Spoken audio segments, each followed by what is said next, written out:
K-팝 데몬 헌터스의 OST인 골든이 아쉽게도 그래미 어워즈 올해의 노래상을 받지 못했습니다. 하지만 베스트송 리튼포 비주얼 미디어 부문을 수상하며 K-팝 최초의 기록을 세웠는데요. 관련 내용과 함께 연예인 1인 기획사 설립 탈세 의혹에 대해 김원식 문화평론가와 함께 이야기 나눠봅니다. 안녕하십니까? 네, 안녕하세요. 자, 아쉽게도 올해의 노래 수상은 불발됐지만 여기에 지금 후보에 오른 것만 해도 대단한 거죠? 네, 그렇습니다. 올해의 노래에 후보에 올랐다는 것 자체만 해도 큰 의미가 있는데요. 그 이유는 미국 현지에서 일상생활에서 1년 동안 많이 불리웠다라는 의미가 있겠고 사실 그동안 방탄소년단이 3년 연속 베스트팝 듀오 그룹 퍼포먼스 부분에 이제 3번 올라갔던 그런 상황이었습니다. 그렇기 때문에 본상인 올해의 노래에 올랐다는 이유만으로도 큰 의미가 있다 이렇게 볼 수가 있겠습니다. 그러니까 올해 노래상은 빌리 아일리시가 수상을 했다고 하는데 골든이 놓친 이유는 뭐라고 보세요? 일단 우리가 그래미 어워즈의 성격을 이해를 해야 됩니다. 그래미 어워즈는 아티스트, 그러니까 개별 가수들의 음악적 혹은 예술적 역량을 굉장히 높이 평가합니다. 그렇기 때문에 오히려 그룹 활동보다는 솔로 활동이 굉장히 유리하다라고 볼 수가 있겠습니다. 그래서 일설에서는 과연 K-팝을 제대로 평가할 수 있는 그래미 어워즈냐 이런 지적까지 나오는 이유거든요. 그렇기 때문에 달리 말씀드리면 솔로로 활동하는 것이 훨씬 유리하다 이렇게 볼 수가 있겠고 실제로 솔로로 활동을 하면서 다양한 자기의 역량을 이제 선보이는데 팝 가수들이 노력을 기울이는 이유가 여기에 있다고 볼 수가 있겠고요. 또 실제로 사람으로 활동하는 것이 유리할 수가 있는 것이죠. 왜냐하면 아티스트의 역량을 보여줘야 되니까. 근데 골든의 멤버들은 사실은 애니메이션 캐릭터로서 활동을 하기 때문에 실제 활동보다는 애니메이션의 어떤 주제가로서 많이 어필이 됐던 측면이 있기 때문에 아마 이 점이 빌리 아일리시에 밀린 게 아닌가 이렇게 생각할 수 있겠습니다. 네. 그럼에도 불구하고 베스트송 리튼포 비주얼 미디어 부문은 수상을 했는데 이 상은 어떤 상인가요? 여기서 이제 단어를 좀 풀어보면요. 베스트송입니다. 최고의 이제 노래인데 리튼이라는 건 썼다는 의미가 되겠고 그다음에 포 비주얼 미디어는 시각적 미디어를 위해서 창작된 곡이다 이렇게 보시면 되겠습니다.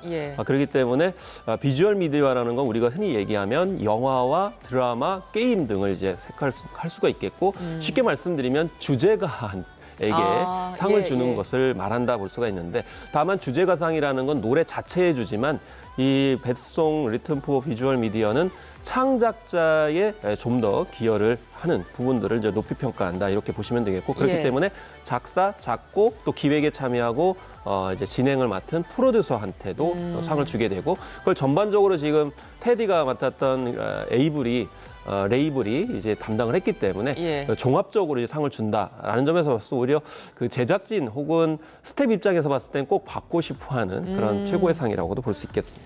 그러니까 이게 지금 K-팝 작곡가나 음악 프로듀서가 그래미 어워즈를 수상한 게 처음이라고 하더라고요. 네, 그렇습니다. 사실은 K-팝 으로서 가장 먼저 어쨌든 스타트를 끊고 수상을 했습니다.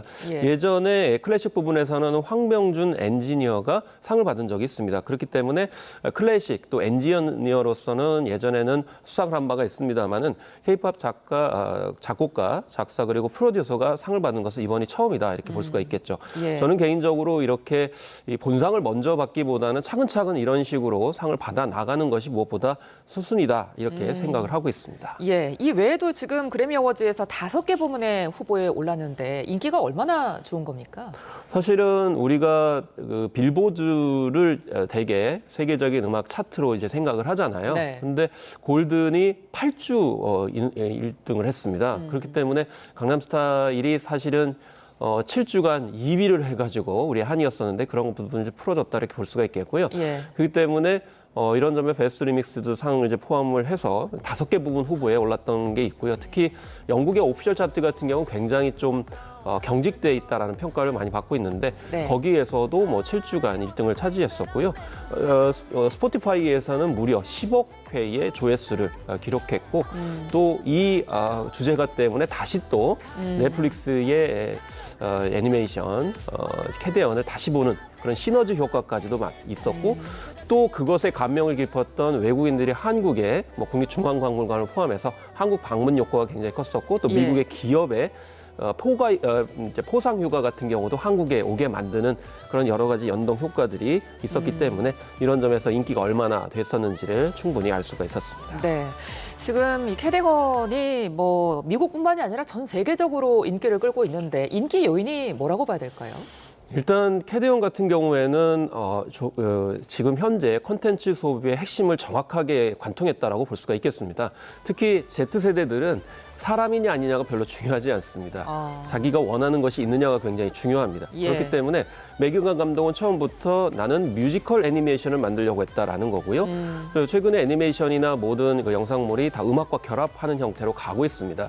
그런 가운데 좀 만화 애니메이션이 갖고 있었던 이게 실사 영화가 구현할 수 없는 그런 연출력을 선을 보이고 또 상상하는 대로 실현할 수 있는 점들이 만화 애니메이션의 이제 큰 특징인데 여기에다가 젊은 세대들이 또 좋아하는 오컬트 코드들 집어넣은 데다가 K-팝 팬이 좋아하는 것이 뭐냐면 상처의 치유 그리고 성장 다 함께 그 꿈을 향해서 전진하는 그런 어떤 소원의 어떤 성취 이런 것들이 등장하는데 이 세계관 관점에서도 잘 맞아떨어진다. 근데 사실 K-팝의 특징이 바로 젊은 세대의 상처와 치유, 성장이거든요. 예. 그 작품과 K-팝의 어떤 수준들이 잘 맞아떨어졌기 때문에 세계적으로 크게 인기를 끌고 있다. 사실 요즘 세대들은 음악과 영상을 같이 소비하기 때문에 그래서 이제 유튜브 같은 동영상 플랫폼들이 이제 선호되는 이유인데 그런 최적화된 콘텐츠적인 어떤 특징들을 가지고 있다는 생각이 들고요.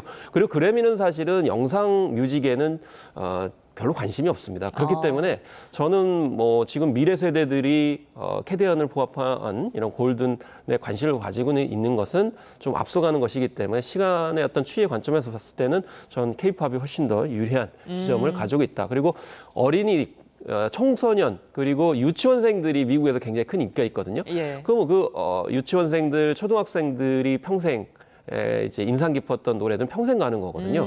그리고 이 시즌이 이 하나만 머무는 게 아니고 앞으로 이제 2, 3, 4 해가지고 계속 나오기 때문에 예. 그런 점에서도 이제 앞으로 더 기대가 크다고 생각합니다. 예, 아카데미상에서 수상할 가능성도 언급이 되던데 이 부분도 좀 기대를 해보겠습니다.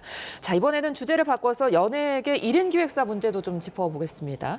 최근에 1인 기획사를 통한 탈세 문제가 논란이 되고 있는데 배우 차은우 씨에 이어서 김선호 씨도 좀 비슷한 방식으로 탈세를 한 게 아니냐 이런 의혹이 나오더라고요. 일단은 차은우 씨 같은 경우는 200억 원대의 탈세 의혹 때문에 좀 예. 굉장히 충격적이었는데요. 예. 근데 이제 공통점이 두 가지인데 첫 번째는 소속사가 같다는 것이고 예. 형식도 이제 제3의 법인을 통해 가지고 뭔가 뭐 법인카드라든지 수익을 따로 이렇게 우회한 거 아니냐라는 의혹을 받고 있는 그런 상황이 되겠습니다. 예. 이제 그렇지만 요 점은 뭐 약간 결이 다를 수도 있겠습니다. 네, 이렇게 지금 연예계 1인 기획사 운영이 늘어나고 있는데 이런 관행이 늘어나고 있는 이유는 뭐라고 보세요?